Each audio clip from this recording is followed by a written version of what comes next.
गेलो जीवदानी आईच्या दर्शनाला. आपण पहिले झाला धुलीचं दर्शन. बाबा धुले का मजा. चला मित्रांनो, सकाळचा 8 वाजल्यातनं सुजलची नवीन स्कूटी घेऊन सुजल मी राजा चाललो. आपली सकाळ जर सकाळीच झाली तर असा फॉग बघायला भेटतो. आंबाडीला पोचलो, भूक लागलेली, मग केला नाश्ता. यांची ही मेहनत आणि यांचं स्वप्न लवकरच पूर्ण होऊन दे हीच आईची प्रार्थना. सुजलची झोप नव्हती झालेली तर झोपलेला असं वाटत होता किडनॅपच करून चालवलाय. पोचलो जीवदानीला. जुन्या भांड्यांवर जशी धूल लागते तशी माझ्या अंगावर धूल लागलेली. तिथं जे कोपऱ्यात झालो फ्रेश. कपड्यांवरची धूल अलग आणि तोंडावरची धूल वेगळी. इथं चप्पल ठेवण्यास सक्त मनाई आहे, तरी पण बघा. अरे आपल्या लोकांना कसं असतो, ज्या सांगितलं नाही ना त्याच करतील.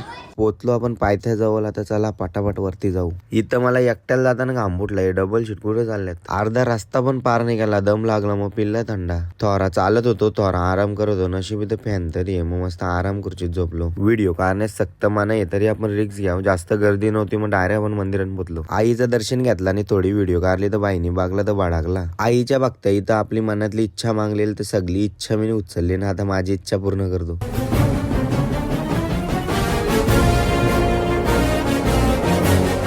इथला सीन असा होता, पायऱ्यांवर चालत गेला तर अर्धा तास लागल. पाय सरपटला तर 2 मिनिटात खाली. पायऱ्या उतरत असताना लहान मुलाचे हात सोडू नका असं लिहिलेला. मग काय राजाला सांगितलं धर हात, चल खाली. वर्षा खाली आलो. पाय नुसतं कापत होतं. नाही सूर्याचा कडक ऊन बाबा. हेलिकॉप्टर मागवलं, बोल दोरी टाकणार सूर्याला दुसऱ्या कारण.